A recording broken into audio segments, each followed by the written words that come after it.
खबर संभल से है। सपा सांसद डॉक्टर शफीकुर रहमान बर्क पर मुकदमा दर्ज कर लिया गया है। सपा सांसद सहित 3 लोगों पर मामला दर्ज किया गया है। सपा सांसद ने तालिबान का समर्थन किया था। बीजेपी नेता की तहरीर पर यह मुकदमा दर्ज किया गया है। सपा युवजन सभा के जिला महासचिव पर भी मामला दर्ज किया गया है। शफीकुर रहमान बर्क अपने विवादित बोलों के लिए जाने जाते रहे हैं।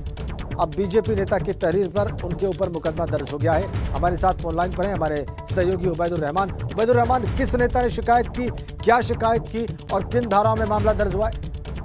देखिए, मैं आपको बता दूं, राजेंद्र के भाजपा के नेता हैं राजेश सिंघल। उनकी शिकायत पर ये मामला दर्ज हुआ है और मामला ये है कि 16 तारीख को डॉक्टर शफीकुर रहमान बर्क से जब पत्रकारों ने पूछा था कि अफगानिस्तान में जिस तरह से तालिबान ने कब्जा किया है, आपका क्या मानना है, तो डॉक्टर शफीकुर रहमान बर्क ने उनकी मिसाल अपने देश के जो स्वतंत्रता संग्राम सेनानी हुए हैं, जो फ्रीडम फाइटर थे, उनसे करते हुए कहा कि वो अपने देश को, तालिबान जो है अपने देश को आज़ाद करा रहे हैं अमेरिका के कब्जे से, और ये उनका अंदरूनी मामला है।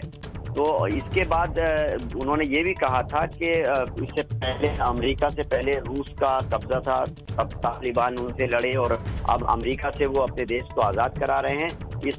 वो उनका अंदरूनी मामला है। जब उनसे पूछा गया कि ये तालिबान वो हैं जिन्होंने भारत को नुकसान पहुँचाया है, भारत के लोगों का हवाई जहाज़ हाईजैक करके कंधार ले जाया गया था, इसके अलावा कश्मीर में अक्सर और बेशतर जो है तालिबान की तरफ से ट्रेंड जो हैं वो आते रहते हैं।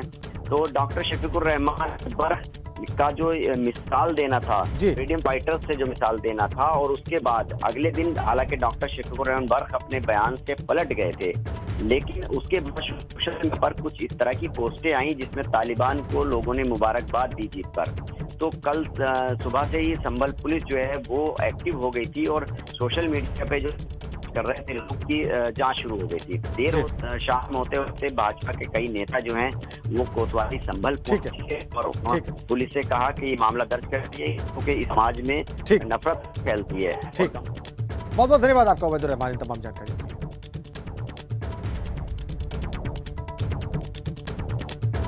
यूपी चुनाव में जीत के लिए बीजेपी की तैयारी है। 23 अगस्त से बीजेपी का बूथ विजय अभियान शुरू होगा।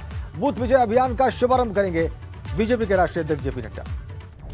तो 23 अगस्त से यूपी चुनाव में जीत के लिए बीजेपी अपना अभियान शुरू करेगी। बूथ विजय अभियान शुरू होगा बीजेपी का और इसका शुभारंभ करेंगे खुद बीजेपी के राष्ट्रीय अध्यक्ष जेपी नड्डा। तो यह बड़ा अभियान बूथ पर फोकस करती है बीजेपी। मंत्र है बीजेपी का, बूथ जीतो चुनाव जीतो। तो बूथ विजय अभियान का प्रारंभ होगा 23 अगस्त से और खुद इसको शुरू करेंगे बीजेपी के राष्ट्रीय अध्यक्ष जेपी नड्डा।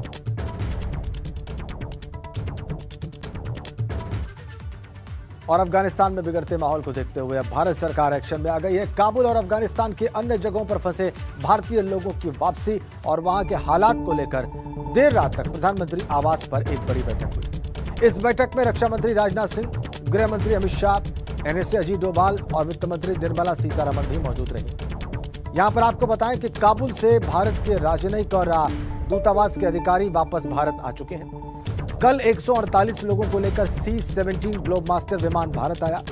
जामनगर और गाजियाबाद के हिंडन एयरबेस पर एयरफोर्स का विशेष विमान पहुंचा, लेकिन अभी भी कई भारतीय अफगानिस्तान में फंसे हुए हैं और वहां के हालात को लेकर प्रधानमंत्री की अगुवाई में हाई लेवल बैठक भी हुई।